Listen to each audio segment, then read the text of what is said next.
Hello दोस्तों, ये video UPSC math optional की स्ट्रेटजी से संबंधित है, जहाँ पे हम लोग अब अपने इस चैनल पर यूपीएससी मैथ ऑप्शनल से रिलेटेड जितना भी मटेरियल है उसको एक्सप्लेन करेंगे।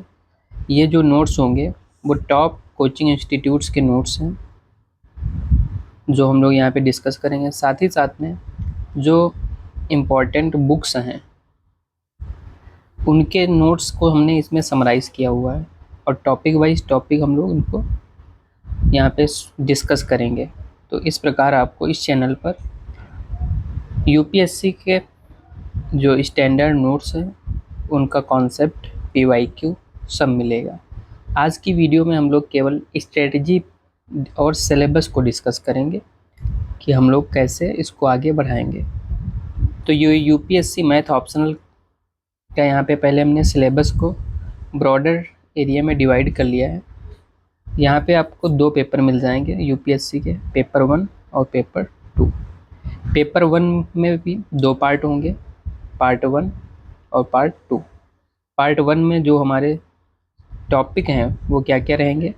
पहला इसमें रहेगा linear algebra, calculus, analytic geometry. Part 2 में रहेगा हमारा ओडी, जिसे हम लोग ऑर्डिनरी डिफरेंशियल इक्वेशन कहते हैं, स्टैटिक्स एंड डायनेमिक्स और साथ में वेक्टर एनालिसिस। पेपर 1 का सिलेबस थोड़ा छोटा है, पेपर 2 का सिलेबस थोड़ा सा बड़ा है। साथ ही में पेपर 2 में हमको मिलेंगे अब्स्ट्रैक्ट अलजेब्रा, ये पार्ट 1 की बात हो रही है, रियल एनालिसिस, कॉम्प्लेक्स एनालिसिस और LPP, linear programming problem. Part 2 में हमको यहाँ पे मिल जाएगा देखने को, जिसमें हम पीडी देखेंगे, पार्शियल डिफरेंशियल इक्वेशन,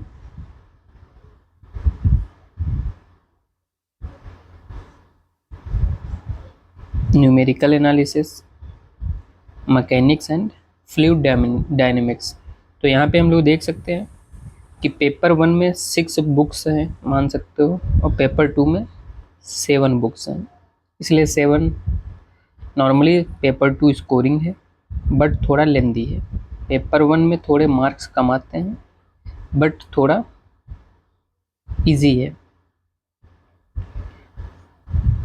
इसके बाद हम लोग देख रहे हैं यहाँ पे, ये हो गया हमारा सिलेबस का डिस्कशन, जो ब्रॉडर एरिया में कि कैसे पेपर हमारा डिवाइड होगा।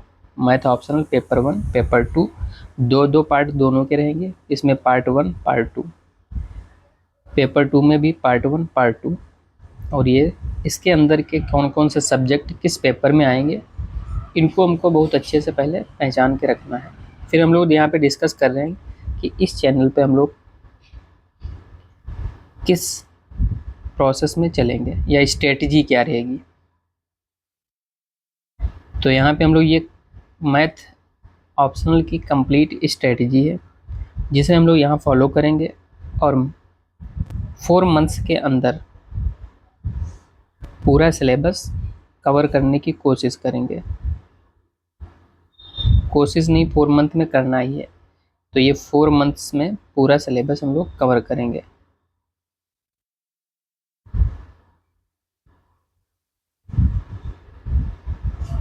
तो यहाँ पे स्ट्रेटजी देख लेते हैं, ये स्ट्रेटजी है। पेपर 2 जो है वो हाई स्कोरिंग थोड़ा है, इसमें हम लोग कुछ स्टेप्स में अपनी स्ट्रेटजी को आगे बढ़ाएंगे। स्टेप 1 में हम पेपर 2 को पूरा कम्प्लीटली सॉल्व करेंगे, जिसमें हमने कितने टॉपिक या कितने लेक्चर या कितने डेज हमको लगेंगे किस टॉपिक को कवर करने में। तो यहाँ पे हम लोग जो सबसे इजी पोर्शन है कंप्यूटर प्रोग्रामिंग का, उसको लेकर शुरू करेंगे। इसे पूरा हम लोग 5 डेज के अंदर कंप्लीट सॉल्व करके पूरा कर लेंगे। दूसरा हम लोग इसमें रखेंगे लीनियर प्रोग्रामिंग, इसे हम लोग 6 डेज में पूरा कवर करेंगे। साथ साथ में यहाँ पे पीवाईक्यू भी चलेगा।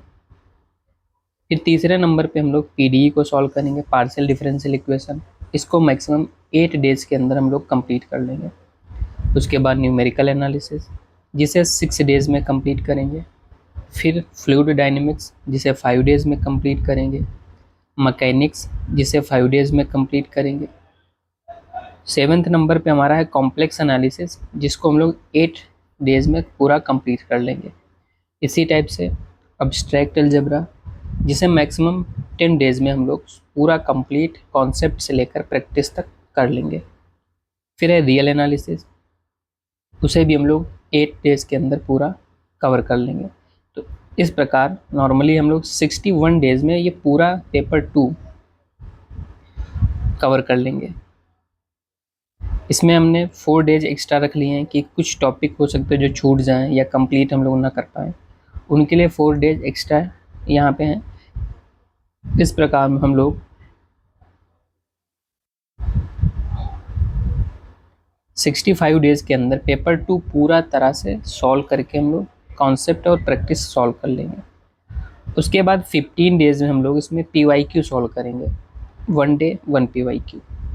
15 डेज में 15 ईयर के PYQ सॉल्व करेंगे, जिसमें 10 ईयर के PYQ UPSC के, 5 ईयर के PYQ जो हमारे IFS होते हैं फॉरेस्ट सर्विस वाले, उनको सॉल्व करेंगे। उसके बाद हम लोग स्टेप 2 पे जाएंगे। स्टेप 2 में हम लोग यहाँ पे सबसे पहले लीनियर अलजेब्रा जो बहुत इजी है उसको सॉल्व करेंगे और 7 डेज के अंदर इसको कंप्लीट करेंगे।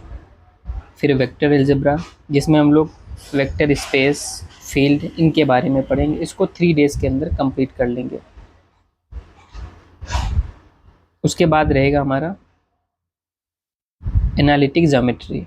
एनालिटिक ज्योमेट्री थोड़ा सा लेंदी है, इसे 10 डेज के अंदर पूरा कंप्लीट करने की कोशिश करेंगे। फिर रहेगा हमारा वेक्टर एनालिसिस। वेक्टर एनालिसिस को 6 डेज में कंप्लीट करेंगे। ये वेक्टर अलजेब्रा है, ये वेक्टर एनालिसिस है अलग। फिर हम लोग ODE यानी ऑर्डिनरी डिफरेंशियल इक्वेशन सॉल्व करेंगे, इसको 8 डेज में कंप्लीट करेंगे। कैलकुलस को 10 डेज में, स्टैटिक्स और डायनेमिक्स को हम लोग 16 डेज देंगे, थोड़ा ज़्यादा सिलेबस इसका। तो इस प्रकार हम लोग 60 डेज में इसको पूरा पेपर 2 को भी हम लोग, सॉरी ये पेपर 1 है, उसको भी पूरी तरह से कवर कर लेंगे।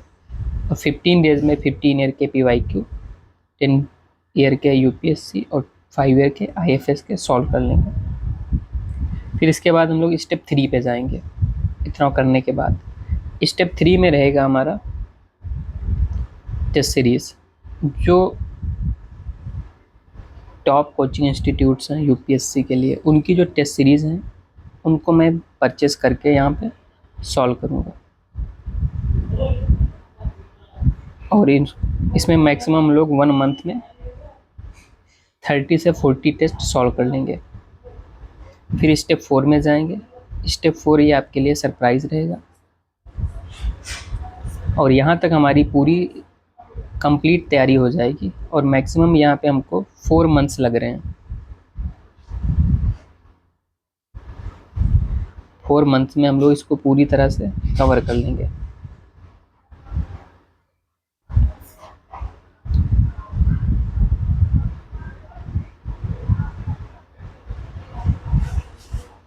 फोर मंथ्स में इसको पूरा तरह से हम लोग कवर कर लेंगे।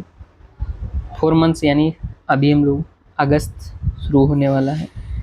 कल पहला टॉपिक हम लोग डिस्कस करेंगे जो कंप्यूटर प्रोग्रामिंग से रिलेटेड है। कल से इसको हम लोग सॉल्व कर रहे हैं। अभी से हम लोग इसको मान सकते हैं अगस्त से शुरू कर रहे हैं हम लोग।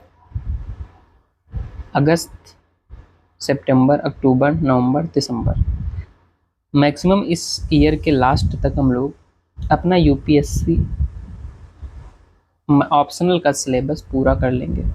मैथ ऑप्शनल जो है हाई स्कोरिंग सब्जेक्ट है, उसको पूरी तरह से कवर कर लेंगे हम लोग।